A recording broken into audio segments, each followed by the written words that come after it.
Minasan, konnichiwa. Masih sama Kak Bias di pertemuan 9 video 3. Kita masih akan bahas mengenai teknik wawancara jurnalistik. Oke, di video sebelumnya saya sudah menjelaskan ke kalian apa itu wawancara, tujuan wawancara itu seperti apa, lalu persiapannya juga bagaimana. Nah, sekarang kita akan bahas mengenai bagaimana sih cara menentukan narasumber. Siapa ya yang cocok untuk saya wawancara? Kalian punya satu kejadian atau satu peristiwa atau satu permasalahan yang harus kalian angkat. Terus narasumbernya banyak nih. Siapa ya yang gue wawancara? Saking excitednya misalnya, terus kalian bingung. Sebenarnya nggak usah bingung. Ada 4 kriteria yang bisa kalian tentukan untuk menentukan kalimatnya aneh. Ada 4 kriteria yang bisa kalian gunakan untuk menentukan narasumber. Oke. Yang pertama adalah accessibility, yaitu kemudahan untuk diakses, kemudahan untuk ditemui. Misalnya gini, kalian mau bertanya mengenai misalnya proses pembangunan gedungnya UPJ misalnya. Terus kamarnya pasti yang paling tahu Bu Rektor misalnya kan. Tapi seberapa mudah Bu Rektor diakses, seberapa mudah bikin janji sama Bu Rektor. Ternyata selama 1 bulan ke depan misalnya, Bu Rektornya itu sedang ada dinas ke Bengkulu misalnya, atau ada dinas kemanapun. Jadi selama 1 bulan nggak mungkin diwawancara. Terus kan, ya udah kita tunggu aja sebulan ke depan. Ya ke gedungnya udah jadi. Iya. Cari narasumber lain yang lebih mudah untuk diakses, tapi juga tahu terkait pembangunan gedung. Kayak siapa kira-kira, kalian cari tahu. Siapa aja sih yang tahu tentang pembangunan gedung? Kalau nggak ada rektor, mungkin nggak wareknya tahu. Kalau misalnya wareknya kurang paham, siapa ya? Mungkin apa bagian umum ya, atau dosen ya, atau siapa ya? Nah itu kalian coba cari tahu. Kalau memang narasumber utamanya itu sulit untuk diakses, daripada kalian nyamperin ke Bengkulu kan gimana gitu. Itu kan sangat sulit, kecuali media kalian punya budget yang berlimpah, misalnya punya kekuatan yang sangat luar biasa untuk bisa mewawancara narasumber, silakan saja. Tapi kalau kalian masih mahasiswa, masih reporter kecil, coba cari dulu siapa sih narasumber yang lebih mudah diakses. Kalian mau misalnya adalah kalian wartawan untuk Kompres, terus kalian diminta menulis tentang ibu kota baru. Yang tahu ini presiden. Ya coba aja deh tuh minta wawancara Jokowi. Susah. Jadi ya nggak usah muluk-muluk. Atau misalnya kalian diminta menulis tentang film baru, yaitu Black Widow. Harus ada wawancaranya nih. Siapa yang wawancaranya? Scarlett Johansson. Dikata gampang, wawancara Scarlett Johansson, bahasanya aja udah beda. Terus tiba-tiba kalian nyoba ngontaknya juga lewat mana gitu. Scarlett Johansson juga, who is this? I don't know them gitu. Untuk wawancara artis sekelas mereka itu nggak gampang gitu. Jadi coba kalian cek lagi. Kalau misalnya saya nggak bisa wawancara Scarlett Johansson, mungkin nggak ya saya minta pendapat orang yang sudah nonton, atau saya minta pendapat sutradara Indonesia. Mungkin itu bisa menjadi alternatif untuk kalian. Oke? Kemudian yang kedua adalah reliabilitas atau reliability, yaitu seberapa kalau bahasa Indonesia tuh seberapa reliable, seberapa dia bisa kalau kita tanya dia tuh tahu jawabannya gitu. Jadi bukan orang yang AIUEO ketika ditanya, kayak bisa dipercaya nggak dia. Terus kalau dia memberikan informasi, dia tahu bener nggak tentang masalah ini. Kalau saya mau nanya tentang pandemi COVID-19 ke dokter mata, bisa nggak ya gitu, mungkin nggak ya gitu. Atau kalau misalnya saya mau nanya nih tentang virus corona pada kucing, karena katanya sekarang banyak kucing-kucing yang kena virus corona juga, saya nanya ke siapa ya? Mungkin nggak ya kalau saya nanya ke perawat di rumah sakit sebelah gitu loh. Jadi mana yang lebih reliable, yang lebih bisa dipercaya ketika kalian mau nanya tentang virus corona pada kucing? Apakah dokter hewan atau suster di puskesmas sebelah? Oke, jadi coba kalian bandingkan lah ya gitu. Terus latar belakangnya dia seperti apa ketika dia bersedia untuk diwawancara, bisa nggak ya? Jadi jangan sampai orang yang kalian wawancara itu nggak reliable, itu nggak bisa dipercaya. Apa yang dia ungkapin ternyata dia nggak tahu apa-apa, tapi ya gue sotoy aja biar gue masuk TV gitu kan. Jadi wawancaralah aku, hai wartawan. Iya, jangan, cari tahu bener-bener. Kalau kalian misalnya udah terlanjur wawancara kayak gini, oh ternyata ini tidak tahu apapun, ya cari lagi yang lain. Jangan kayak ya adanya ini, ya udahlah. Sorry, ada yang ngomongin saya kayaknya.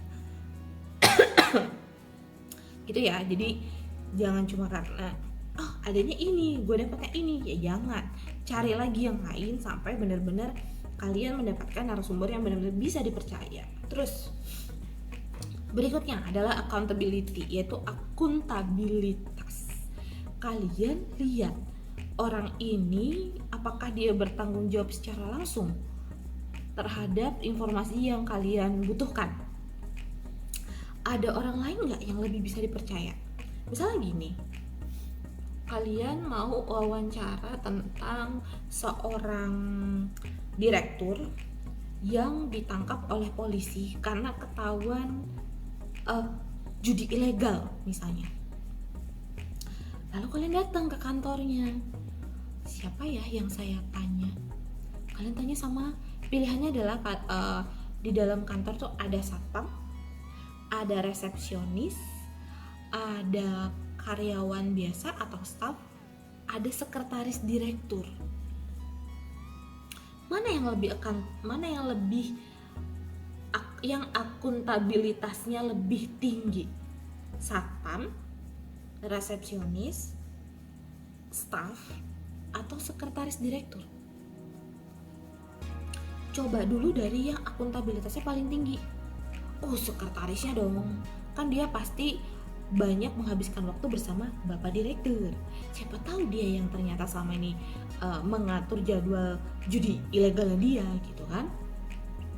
Kalau misalnya saya tidak mau diwawancara, oke, kita lihat siapa sih staf yang banyak bekerja dengan si Bapak Direkturnya, kayak gitu.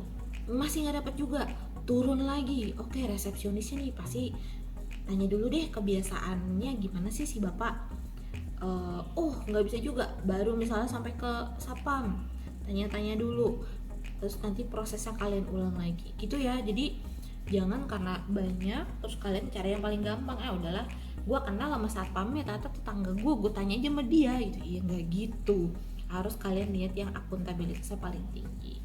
Lalu yang terakhir, kalian juga harus mempertimbangkan dia bisa dikutip atau enggak.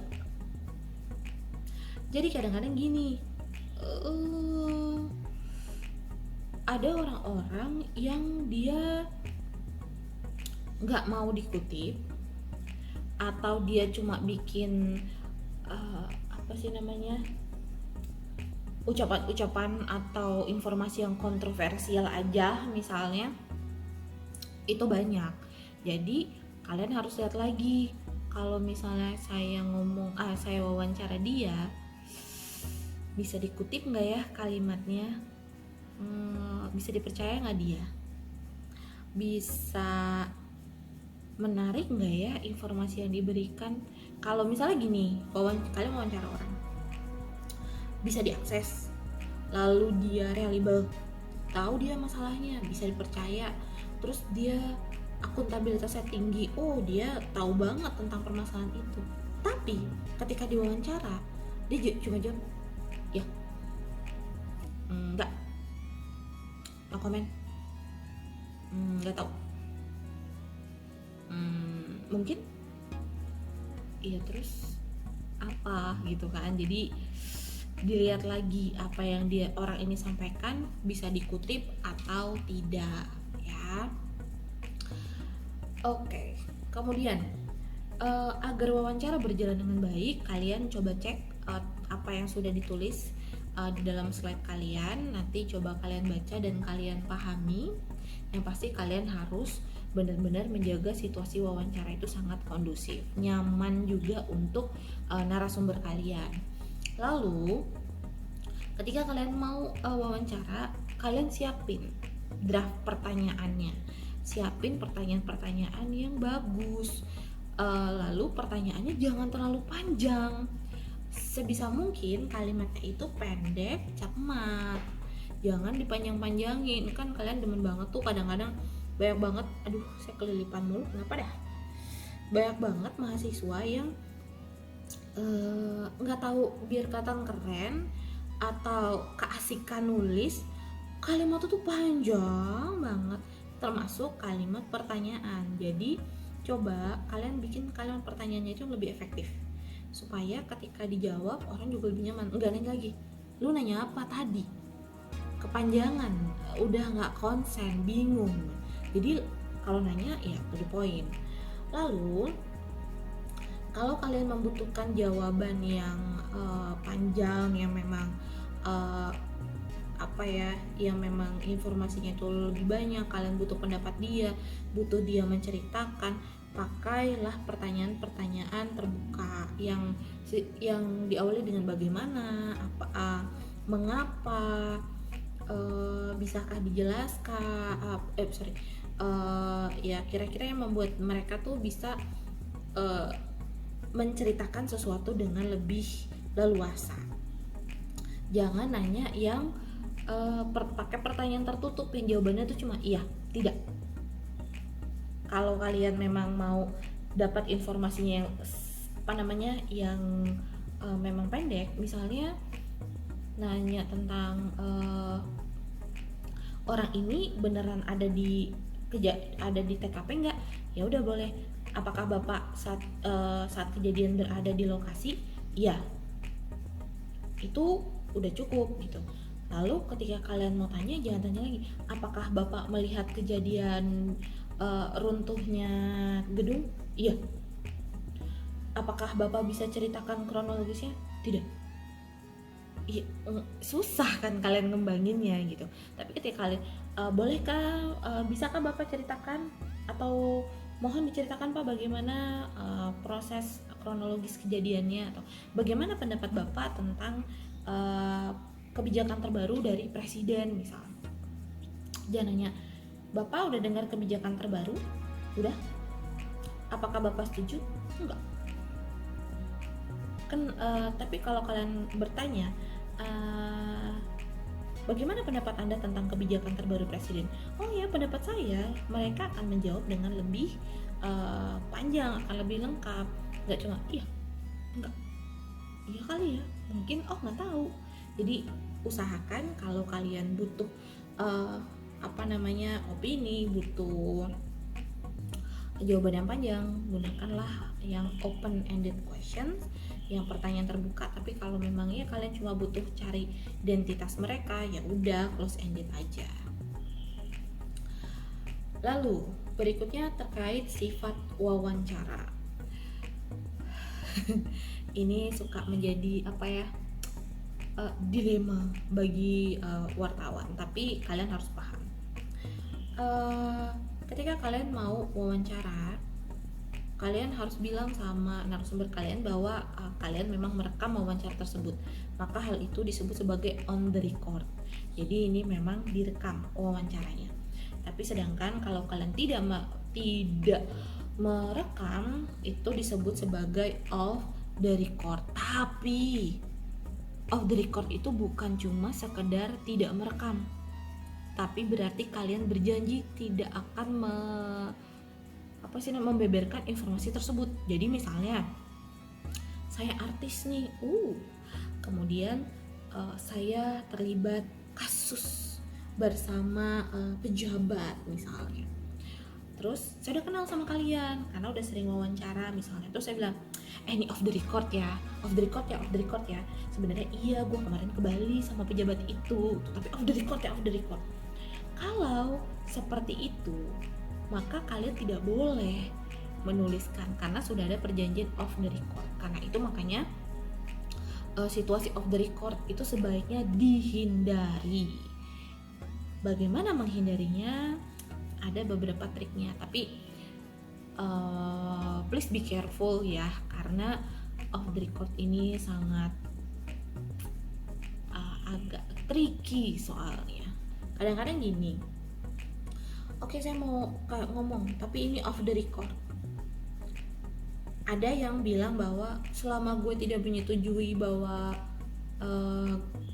ini adalah off the record, ya gue bebas-bebas aja. Kan gue gak bilang gue setuju off the record. Ada yang seperti itu, tapi saran saya itu jangan dilakukan. Ada juga wartawan yang misalnya off the record, ya udah gue nggak mau dengar, gue keluar misalnya. Tapi dia tetap nunggu di luar. Lalu ketika ada teman jurnalisnya yang tetap berada di ruangan tadi dengan informasi off the record, dia nanya, bilang apa tadi si Bias? Oh iya, dia pergi ke Bali tuh kemarin sebulan sama pejabat itu misalnya. Tuh kan, tahu gue. Terus dia tulis, ya nggak apa-apa dong. Misalnya kan menurut wartawannya ya, kita belum ngomong soal kode etik nih. Menurut wartawannya misalnya, nggak apa-apa dong gue tuliskan, gue nggak ada di dalam, jadi gue tidak terikat perjanjian off the record sama si artis. Jadi itu better jangan dilakukan sih guys, off the record. Kalau misalnya si narasumber itu bilang off the record ya udah, mendingan kalian coba cari narasumber lain yang mungkin lebih reliable, yang bisa benar-benar dikutip. Oke. Terus ada juga sih wawancara background, yaitu memang kita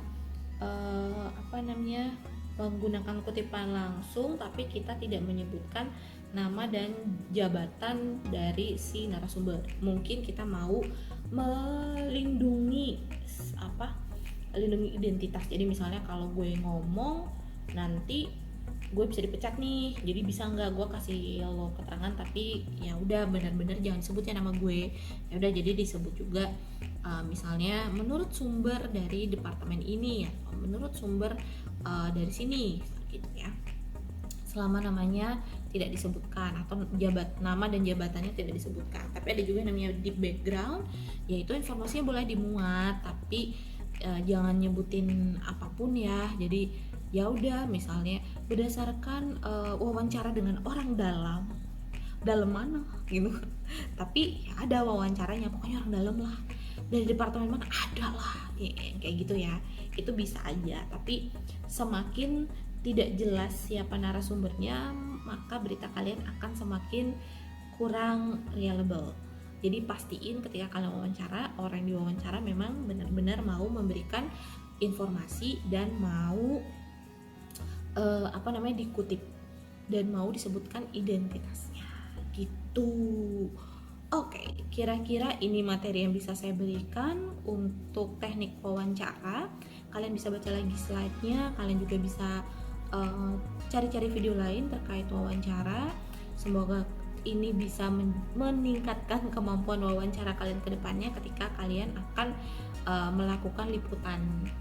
Karena nanti di UAS yang akan saya bahas minggu depan, pastinya kalian harus melakukan liputan lebih bagus lagi dibandingkan apa yang kalian kerjakan di UTS kemarin.